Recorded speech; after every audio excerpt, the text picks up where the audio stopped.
This is the Dollemore Daily, and I'm Jesse Dollemore.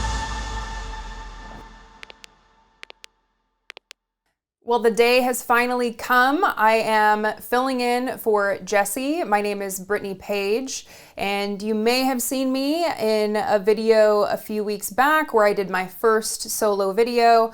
I know you are all waiting for an update on Jesse, and he is doing well. He is out of surgery. Everything was successful. We do not know of the stage or prognosis on his colon cancer yet, but he is recovering now. If you want real-time updates on how he is doing, be sure to follow us on social media. You can follow Jesse at Dollemore on Twitter and Instagram, and you can follow me at Brittany E. Page on Twitter and Instagram. We so appreciate all of your love and support. It has been amazing, and it has lifted us up and kept us feeling hopeful and positive. So thank you so much for that. It has been a really difficult time in the face of Jesse's cancer diagnosis. It has also been a difficult time for Donald Trump. Segue queen, I think, yes. Donald Trump, big news today that he apparently signed court documents that knowingly included false voter fraud information. So let's get to that, because we have this indication from a federal judge that Donald Trump signed legal documents describing evidence of election fraud he knew were false. This is reporting from Politico, and I'm going to read directly from the article.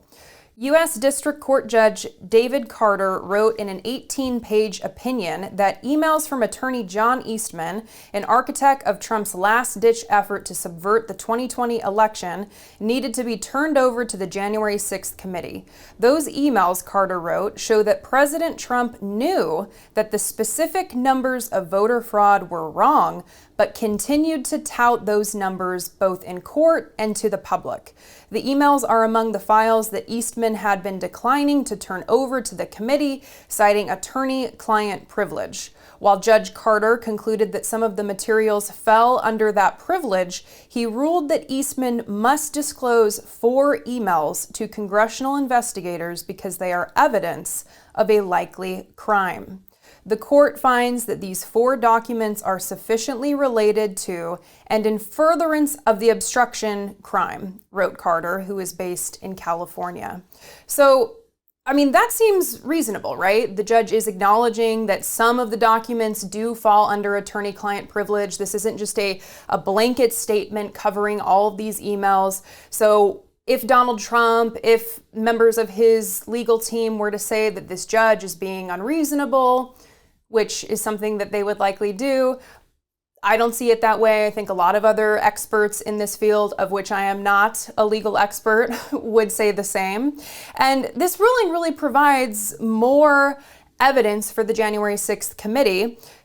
Not just the January 6th committee, this is also going to be beneficial for the criminal investigations that are ongoing with the Justice Department in Fulton County, Georgia. And let's also remember that this is actually the second time that this judge, this federal judge, has said that Donald Trump likely committed a crime. In March, this judge ruled that it was likely that Trump and Eastman conspired to commit felony obstruction. And of course, this time the judge is indicating that there is evidence of conspiracy to defraud the United States. Reading from that Politico reporting. President Trump, moreover, signed a verification swearing under oath that the incorporated inaccurate numbers are true and correct, or believed to be true and correct, to the best of his knowledge and belief, added Carter, an appointee of President Bill Clinton. The emails show that President Trump knew that the specific numbers of voter fraud were wrong, but continued to tout those numbers both in court and to the public. The court finds that these emails are sufficiently related to and in furtherance of a conspiracy to defraud the United States. So these emails could be evidence of the furtherance of a crime. How many times? How many times does this have to happen where there is likely evidence that Donald Trump has been involved in committing a crime, and we all just have to kind of sit and wait for the consequences the consequences to eventually come Donald Trump's way. Well, I know Jesse is a fan of saying, "Where is Merrick Garland?" And I think I will join Jesse in saying, "Where is Merrick Garland?" And the important thing to remember here is that public pressure is important. Although Merrick Garland has said that he is going to make his decisions independent of political pressure and public pressure, it does probably play a role. And he is hearing the public response and frustration that there has been no progress made on these issues.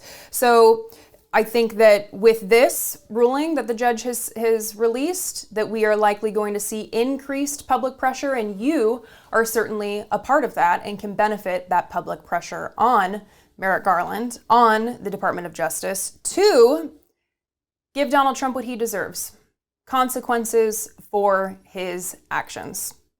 We will see what the prosecutors choose to do. Hopefully it is something, and we will look forward to seeing if Donald Trump gets these consequences that he deserves.